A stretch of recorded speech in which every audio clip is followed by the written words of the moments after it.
Buenos días a todos. Vamos a ver ahora una de las aplicaciones de la transformada de Fourier para resolver la ecuación del calor. Vamos a comenzar interpretando qué es lo que esta ecuación nos dice.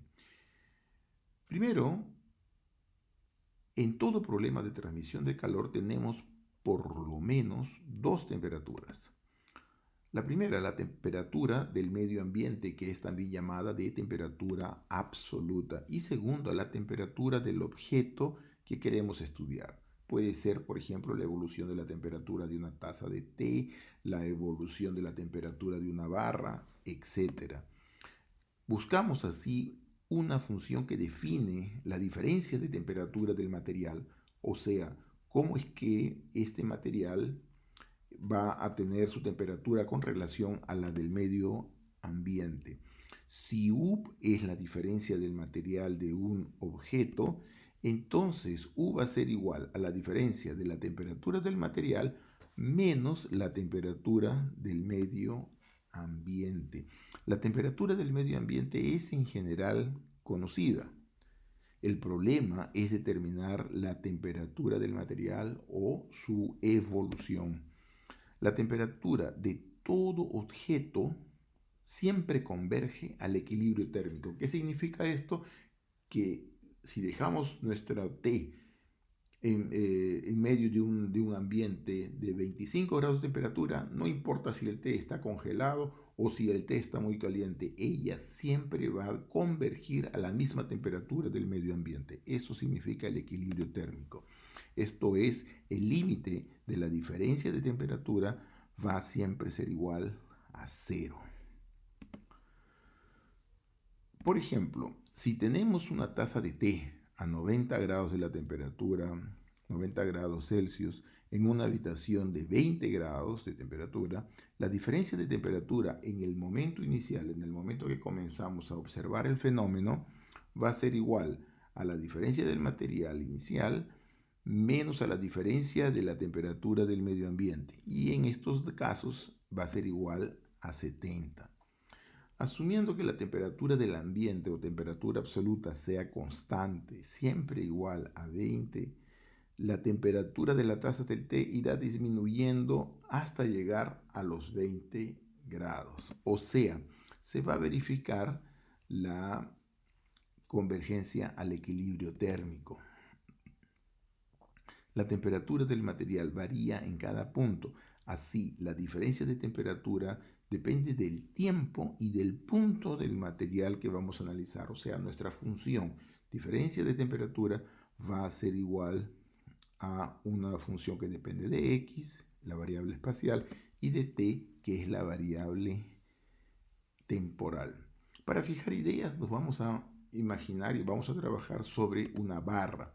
Esta barra, por ejemplo, la parte más clara es la parte más fría, la parte más oscura es la parte más caliente, entonces tenemos una evolución de temperatura y queremos saber cómo es que ésta se desarrolla a lo largo del tiempo. Vamos a considerar una barra, por ejemplo, de principio de tamaño L y que está configurada dentro del intervalo 0L.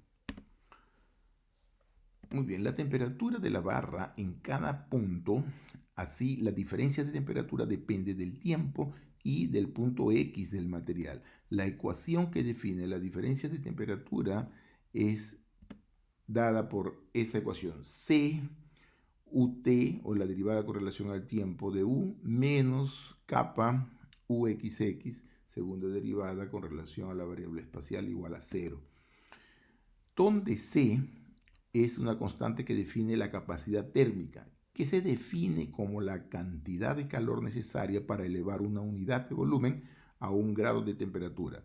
Y K es la conductividad térmica, que es la capacidad del material conducir el calor. Entonces, para cada material nosotros vamos a tener una cierta conductividad de bueno o de mal transmisor de calor.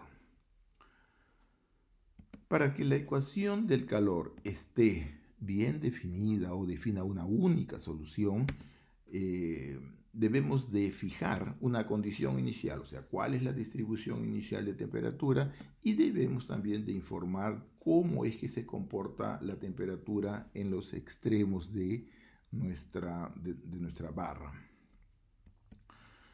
Vamos a estudiar aquí la ecuación del calor, pero para la barra infinita, para poder aplicar aquí la teoría de las transformadas de Fourier.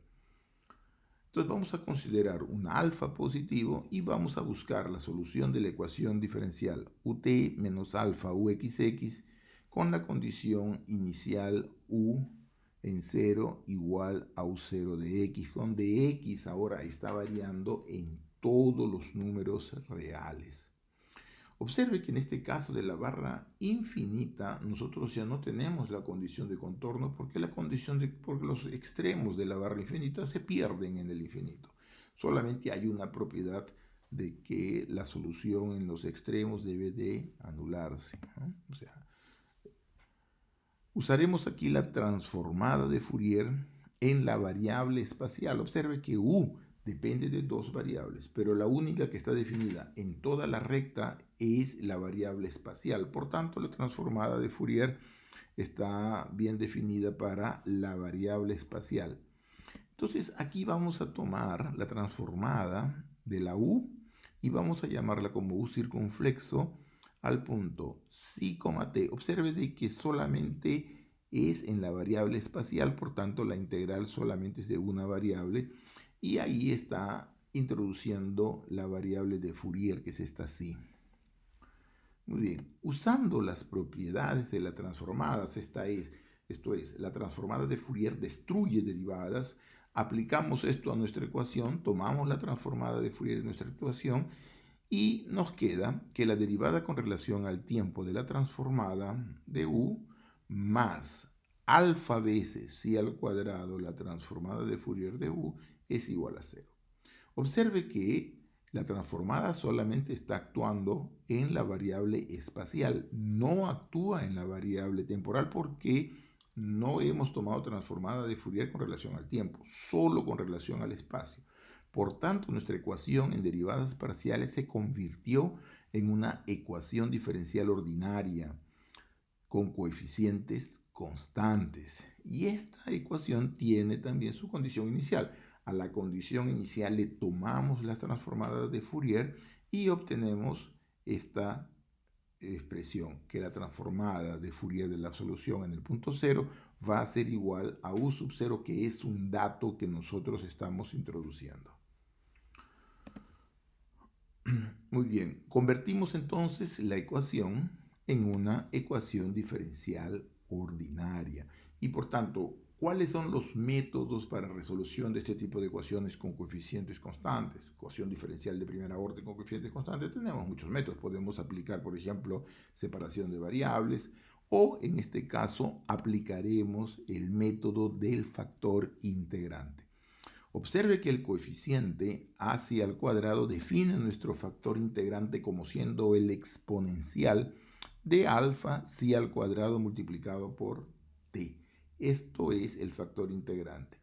Vamos a multiplicar esta función por la ecuación y el factor integrante tiene la propiedad de que él va a convertir todo este primer miembro en la derivada de un producto.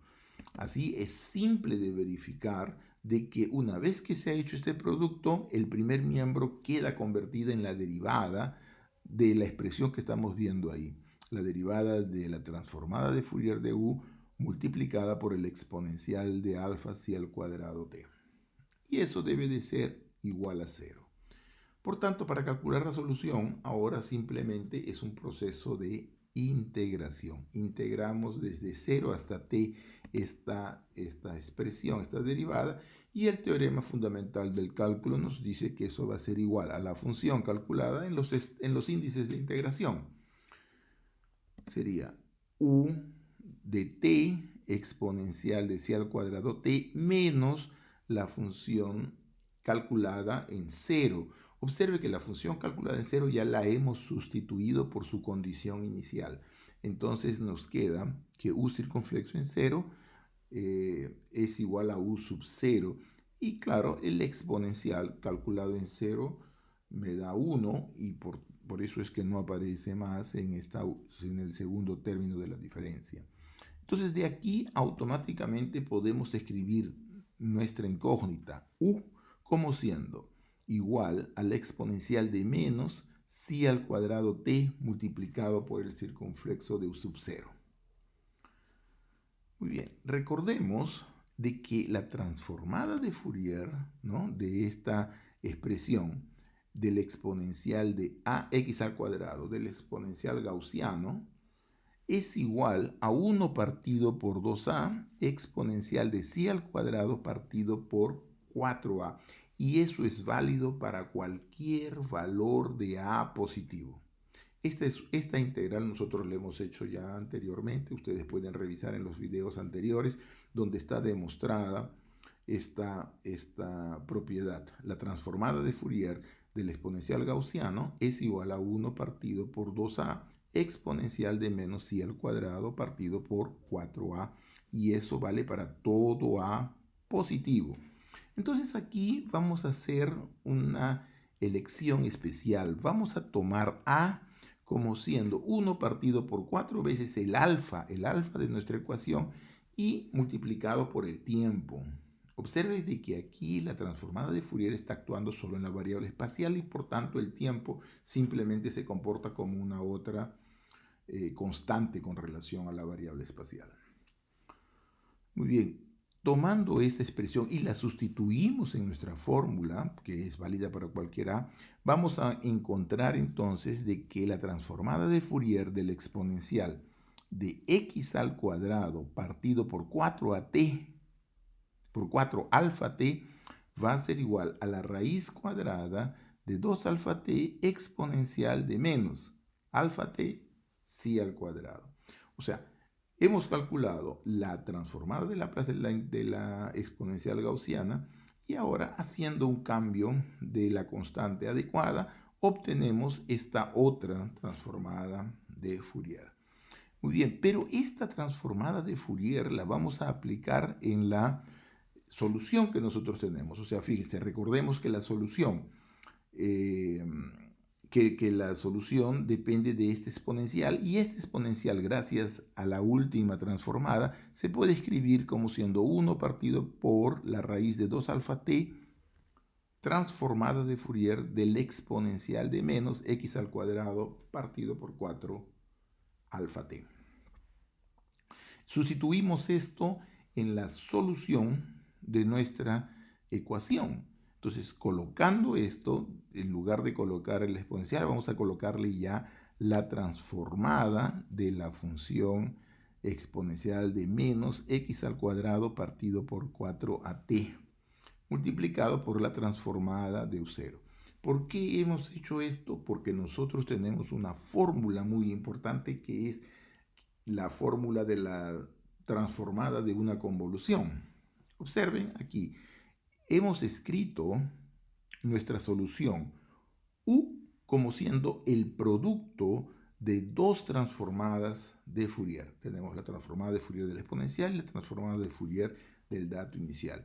Y recordemos de que la transformada de Fourier de un producto de convolución es igual al producto de 2pi multiplicado por el producto de cada una de estas transformadas, de la transformada de cada uno de los factores.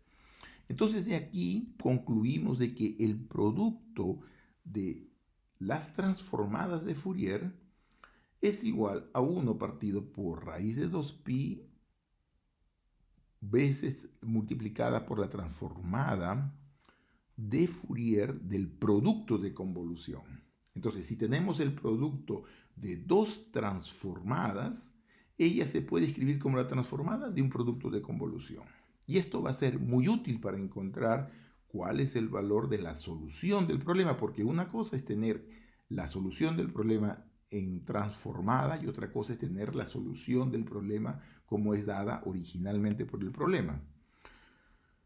Entonces, la transformada de Fourier se puede escribir como ese producto de transformadas, ¿no?, de la transformada literal gaussiana por la transformada del dato inicial, y esto vamos a sustituir aquí el valor del producto de convolución. O sea, aquí observe que tenemos el producto de convolución en F con G. Entonces aquí vamos a aplicar este producto de convolución. Producto de las transformadas es igual a la transformada del producto de convolución. Y así, fíjense, tenemos entonces, haciendo las operaciones, las radicales en bajo, lo multiplicamos, lo juntamos en un solo integral. En resumen, lo más importante es que hemos expresado la solución de nuestra ecuación del calor a nivel de transformada igual a la transformada de una otra función.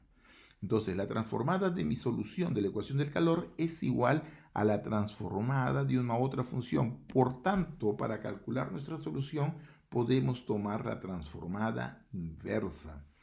Y tomando la transformada inversa, encontramos de que u de xt va a ser igual a la constante 1 partido por la raíz de 4pi a t multiplicado por el producto de convolución del exponencial de menos x al cuadrado partido por 4 alfa t convoluido con el dato inicial. Muy bien, y esto escrito ya en forma de convolución sería la integral, sobre todo r, o la integral desde menos infinito hasta más infinito del exponencial de x menos s partido por 4 a t al cuadrado. Recordemos la definición de convolución, de producto de convolución. Hay una traslación en el primer factor y el segundo se queda con u0 de s. Y esta es la solución general del problema de la ecuación del calor. Observe cómo esta ecuación del calor, cómo esta solución de la ecuación del calor depende exclusivamente del dato inicial. O sea, para cada dato inicial yo voy a tener una única distribución de temperatura que está dada por esa integral. Para terminar con esta aula, vamos a verificar un punto muy importante desde el sistema termodinámico. ¿Cuál es esa? Vamos a verificar que esta solución verifica la convergencia al equilibrio térmico, porque nosotros sabemos desde todo punto de vista que cualquier cosa que está extremadamente caliente o muy frío dentro de un ambiente, siempre después de un cierto tiempo, cuando pasa una cantidad de tiempo razonable, la temperatura de ese objeto es igual a la temperatura del medio ambiente. O sea, las diferencias de temperatura del objeto con el medio ambiente es igual a cero. Vamos a verificar esto para la solución que acabamos de encontrar. La solución que acabamos de encontrar era ese producto de convolución con el dato inicial. Y ahora observemos bien. Cuando el tiempo es grande, tenemos un t en el denominador. Cuando el tiempo es muy grande, este t va para el infinito. 1 partido por ese t, o pues la raíz de t, también va para 0. Entonces, 1 partido por raíz de t va para 0. Entonces, automáticamente, la solución de nuestra ecuación verifica, ¿no?, que va al equilibrio térmico. Si tomamos límite, por ejemplo, aquí observamos que esta parte central del límite va para 0. Claro que dentro de la integral también tenemos una expresión en t, pero también está en el denominador. Entonces, ella también va para 0 y el exponencial de 0 me da 1, ¿no? Porque es 1 partido por t, t yendo para el infinito, me sale 0.